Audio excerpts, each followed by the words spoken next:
നമസ്കാരം. പ്രാദേശിക വാർത്തകളിലേക്ക് സ്വാഗതം. പ്രധാന വാർത്തകൾ. എടത്തിരുത്തി ഫൊറോന ദേവാലയത്തിൽ ഊട്ടുതിരുനാൾ ജൂലൈ 25-ന്. NGO അസോസിയേഷൻ വാർഷിക സമ്മേളനം നടന്നു.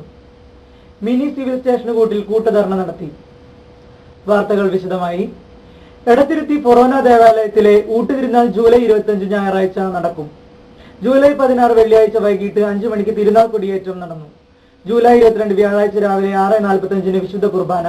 വൈകിട്ട് 5 മണിക്ക് മോതിരക്കണ്ണി സെന്റ് ജോർജ് വികാരി റവറൻ ഫാദർ ജിജോ വാഗപ്പറമ്പിൽ മുഖ്യ കാർമ്മികത്വം വഹിക്കുന്ന ലദ്ദീജ് വിശുദ്ധ കുർബാന. വെള്ളിയാഴ്ച രാവിലെ 6:45 വിശുദ്ധ കുർബാന. Muvattupuzha social service reverend father Geevarghese Melpeedikayil മുഖ്യ കാർമ്മികത്വം വഹിക്കുന്ന ലദ്ദീജ് വിശുദ്ധ കുർബാന, നൊവേന എന്നിവയും. ശനിയാഴ്ച 6:15 ലദ്ദീജ് വിശുദ്ധ കുർബാന, നൊവേന, ജപമാലയും. 5 മണിക്ക് ഇരിഞ്ഞാലക്കുട വികാരി ജനറൽ വിൻസെന്റ് ആലപ്പാട്ട് മുഖ്യ കാർമ്മികത്വം വഹിക്കുന്ന ലദ്ദീജ് വിശുദ്ധ കുർബാന, നൊവേന, നേർച്ച, തേൻ ആശീർവാദം എന്നിവയും. വൈകിട്ട് 6:30 പ്രദക്ഷിണം, തുടർന്ന് വർണ്ണമഴയും ഉണ്ടായിരിക്കും. തിരുനാൾ ദിനമായ ജൂലൈ 25 ഞായറാഴ്ച 6:30 വിശുദ്ധ കുർബാന, 8 മണിക്ക് നേർച്ചൂട്ട് ആശീർവാദം, 10:30 ഇരിഞ്ഞാലക്കുട രൂപതാ മെത്രാൻമാർ പോളി കണ്ണുകാടൻ മുഖ്യ കാർമ്മികത്വം വഹിക്കുന്ന ആഘോഷമായ തിരുനാൾ കുർബാനയും തുടർന്ന് നേർച്ചയൂട്ടും നടത്തി. വൈകിട്ട് 5 മണിക്ക് വിശുദ്ധ കുർബാനയും തിരുനാൾ പ്രദക്ഷിണവും ഉണ്ടായിരിക്കും.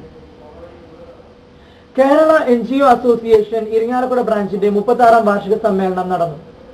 ഇരിഞ്ഞാലക്കുട S&S ഹാളിൽ നടന്ന സമ്മേളനത്തിന്റെ ഉദ്ഘാടനം ഇരിഞ്ഞാലക്കുട നഗരസഭാ ചെയർമാൻ MP ജാക്സൺ നിർവഹിച്ചു.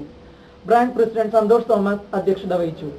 TJ Kuruvila, K James Paul, PJ Jinan എന്നിവർ ആശംസകൾ അർപ്പിച്ചു. All Kerala retail ration dealers അസോസിയേഷന്റെ നേതൃത്വത്തിൽ ഇരിഞ്ഞാലക്കുട മിനി സിവിൽ സ്റ്റേഷന് മുന്നിൽ റേഷൻ വ്യാപാരികൾ കൂട്ടധർണ നടത്തി. സംഘടനാ പ്രസിഡന്റ് ശശി ധർണയുടെ ഉദ്ഘാടനം നിർവഹിച്ചു. Taluk working president PT Paul അധ്യക്ഷത വഹിച്ചു.